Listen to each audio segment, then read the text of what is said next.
gloire à Dieu, bienvenue à notre série d'enseignements. Je débute dans cette session la troisième tentation de Jésus et j'espère que vous êtes bénis à travers ces partages. Nous avons beaucoup de choses dans la parole de Dieu et nous sommes encouragés à nous édifier les uns les autres. Nous prions ensemble. Alléluia. Père, merci pour ce temps. Merci pour ces moments d'encouragement. Merci Seigneur. Merci Saint-Esprit pour ta présence, pour édifier ton peuple, pour édifier tes enfants, pour encourager tes enfants et nous aider à nous tenir dans ta parole. Pour ce temps de partage, merci pour ton inspiration. Je prie pour des cœurs réceptifs, pour des oreilles attentives, pour des pensées disposées, des cœurs disposés, Seigneur. Merci de nous illuminer dans le nom de Jésus. Amen. Alors, gloire à Dieu. Encore une fois, notre Seigneur mérite toute la gloire, tout l'honneur. Alléluia. C'est lui seul qui est Dieu. Et c'est lui seul que nous devons craindre et adorer. La troisième tentation dont nous allons parler à partir de cette session se trouve dans Matthieu chapitre 4, les versets 8 à 11, que je vais lire. Le diable le transporta encore sur une montagne très élevée, lui montra tous les royaumes du monde et leur gloire, et lui dit, « Je te donnerai toutes ces choses si tu te prosternes et m'adores. » Jésus lui répondit, Jésus lui dit, « Retire-toi, Satan, car il est écrit, tu adoreras le Seigneur ton Dieu et tu le serviras lui seul. » Alors le diable le laissa, et voici des anges vinrent auprès de Jésus et le servaient. Gloire à Dieu. Alléluia. Donc dans cette troisième tentation, nous allons regarder la première portion comme nous le faisons habituellement, portion par portion. Et cette première portion que nous allons regarder, c'est le diable le transporta encore sur une montagne très élevée, lui montra tous les royaumes du monde et leur gloire. Donc ça, c'est le verset 8 de Matthieu chapitre 4. Alors, je veux rappeler rapidement certaines choses dont j'avais parlé dans les sessions concernant la première et la deuxième tentation. Alors, dans la première et la deuxième tentation, nous pouvons voir que le diable a chaque fois ajouté « si tu es fils de Dieu ». Et cette expression « si tu es fils de Dieu » était pour le pousser à vouloir, à démontrer qu'il était fils de Dieu. Mais comme nous l'avons vu, ces expressions qui sont utilisées pour réveiller un certain orgueil, Jésus ne se laissait pas distraire par ça. Alors, nous devons comprendre que ce que Dieu a fait de nous, enfants de Dieu, si Dieu a fait de nous un serviteur de Dieu, si Dieu opère par nous, si Dieu agit puissamment à travers nous par son onction pour opérer beaucoup de miracles,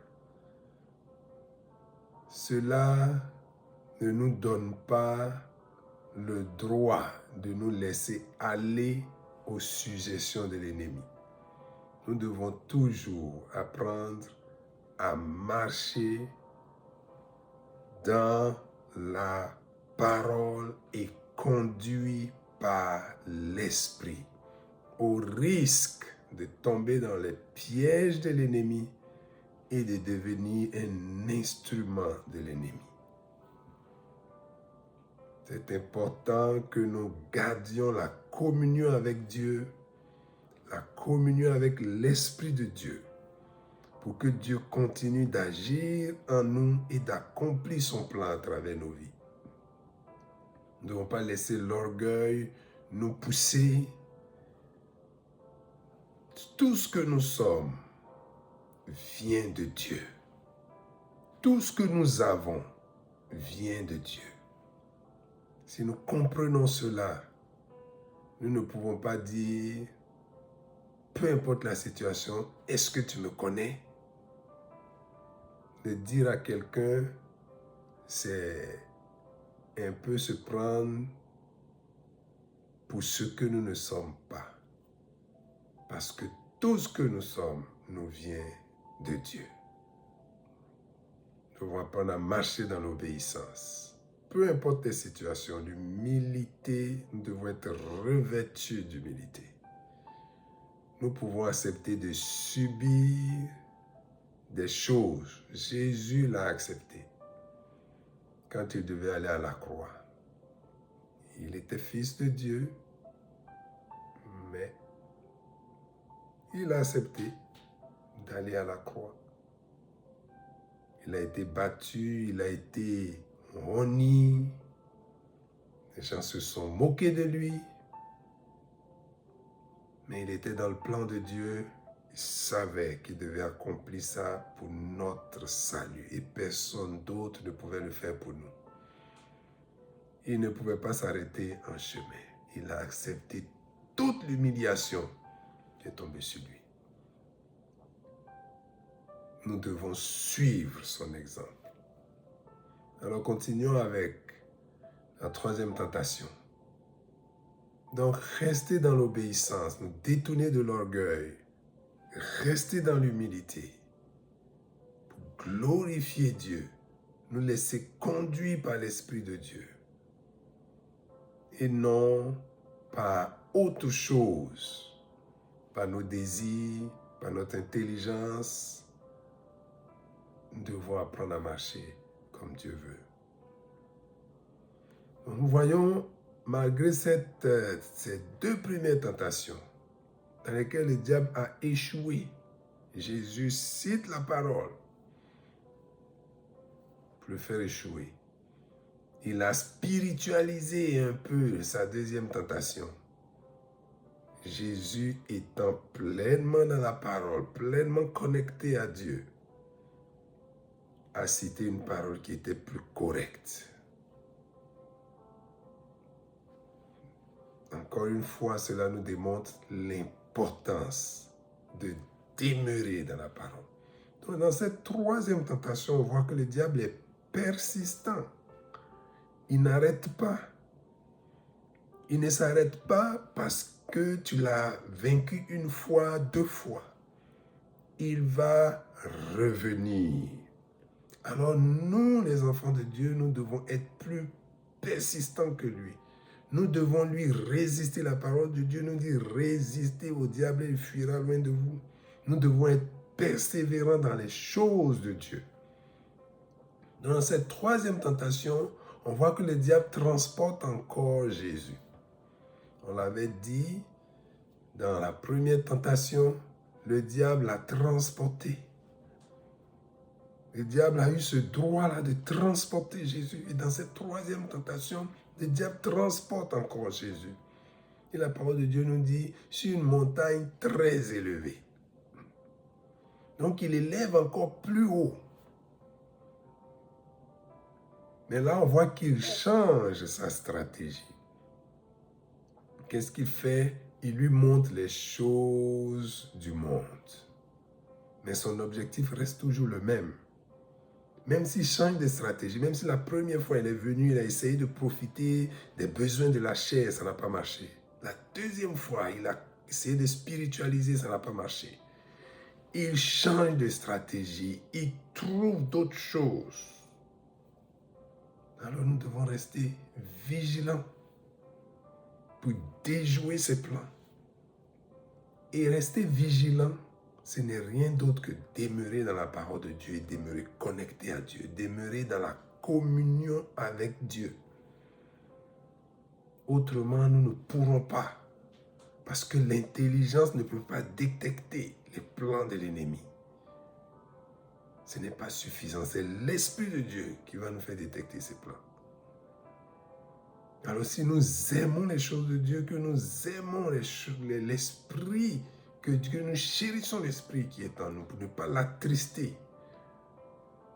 Parce que si l'Esprit nous conduit, essaie de nous conduire, que nous résistons, que nous faisons ce que nous voulons, nous l'attristons.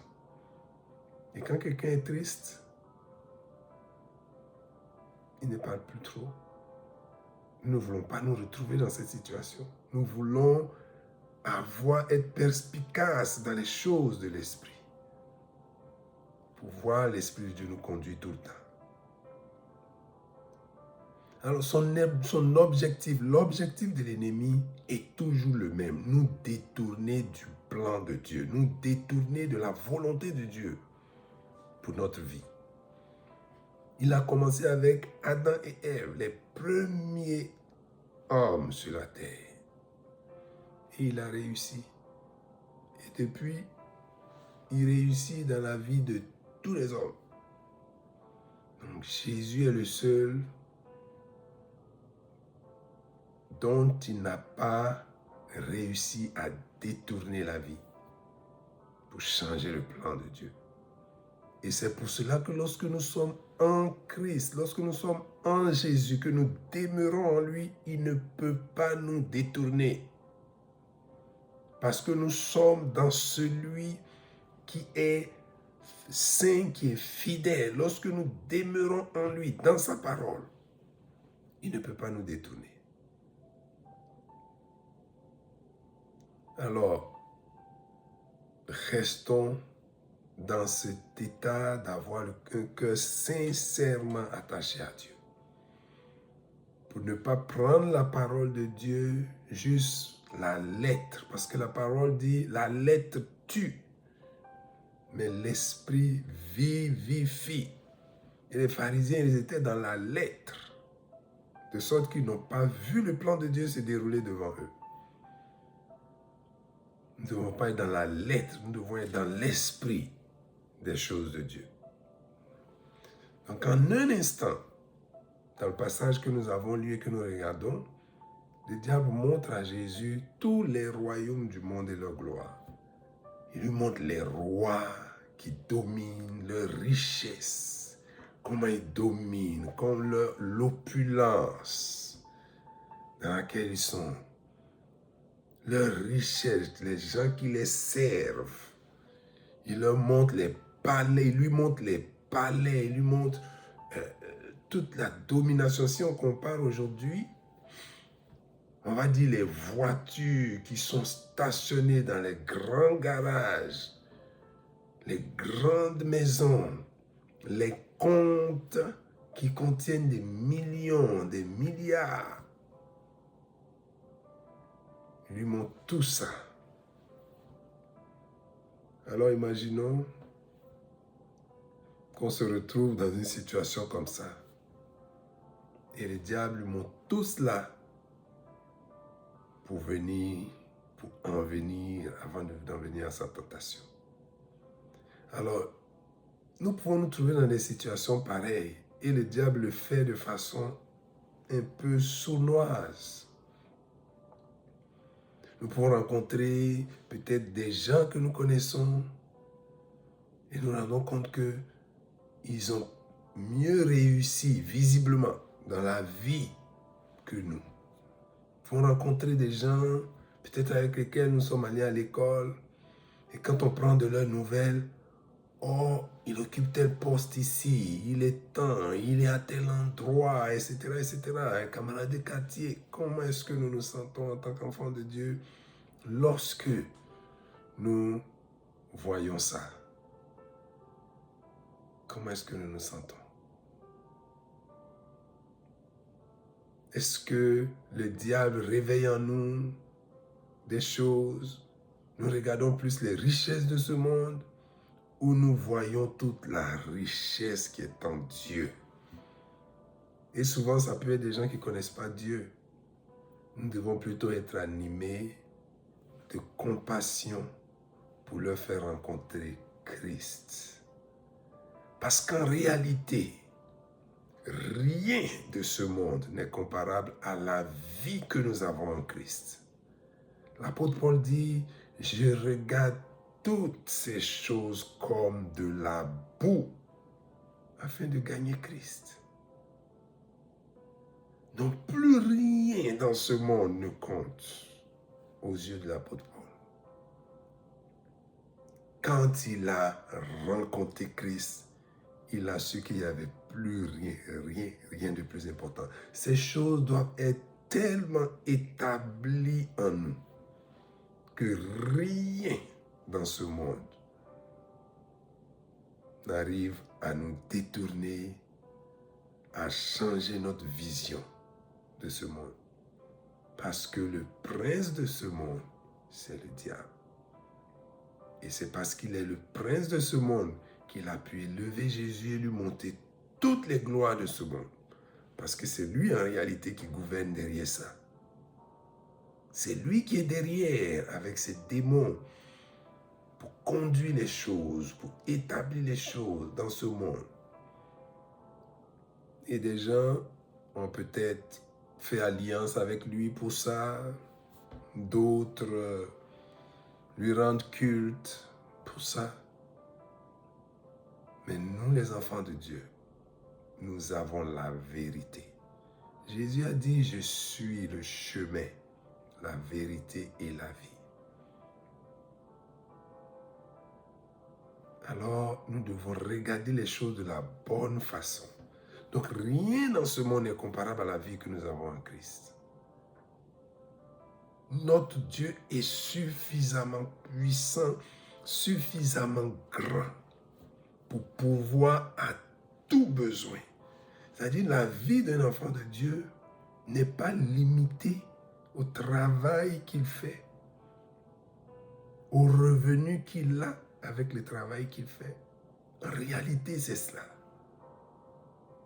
Et si nous sommes en mesure de saisir ça, en regardant tout le cheminement du peuple d'Israël, ce que Dieu a fait, ce que Dieu était toujours prêt à faire pour eux, nous n'allons pas nous limiter. Parce que peu importe la situation, nous avons solution en Dieu. Mais le monde n'a de solution que dans le matériel. Donc, premièrement, rien dans ce monde n'est comparable à la vie que nous avons en Christ. Et deuxièmement, rien dans ce monde n'est comparable à la gloire qui nous est réservée dans le royaume de Dieu. À la gloire qui nous attend. Nous ne pouvons pas comparer les choses de ce monde à cette gloire. Alors renforçons notre connaissance de Dieu, notre connaissance de Christ, notre connaissance de sa parole. Et demeurons dans l'assurance en marchant avec notre Dieu. Même s'il y a des défis dans ce monde, Dieu a déjà les réponses. Parce que le diable n'est pas là pour faire cadeau. Ouais. Mais nous devons nous prouver que notre Dieu est bien au-dessus de tout cela. Et que nous sommes réellement ses enfants. Lui résister. Donc soyez fortifiés et édifiés, que rien dans ce monde ne vous perturbe. Qu'aucune richesse, aucune gloire dans ce monde ne soit trop grand à vos yeux au point de voir votre Dieu petit. Dieu est plus grand que tout cela. C'est lui qui a créé toutes ces choses que le diable a détournées. Alors il est capable de créer un chemin pour amener ces choses dans la vie de ses enfants qui en auront besoin. Pensez à la pêche miraculeuse. Pensez à la pêche d'un poisson pour récupérer sa terre, pour payer les impôts. Pensez à toutes ces choses que Jésus a faites, les guérisons. dans des situations pour lesquelles le monde n'avait pas de solution. Dieu est pour nous. Et Jésus l'a démontré par sa vie. Gardons notre foi en Dieu. Méditons sa parole pour que la vie de Dieu s'imprègne dans nos cœurs. Que les dépôts en nous poussent à marcher dans cette intimité avec Dieu et à vivre les choses que Dieu a planifiées pour nous. Alléluia. Seigneur, merci pour ce partage et merci pour ta parole qui est toute suffisante pour nous. Pour chacun de tes enfants. Que ton esprit renforce ta parole et que la communion de chacun avec toi fasse des bonds en avant. Merci pour ta grâce et pour ta parole. Et merci de conduire nos vies dans le nom de Jésus. Amen.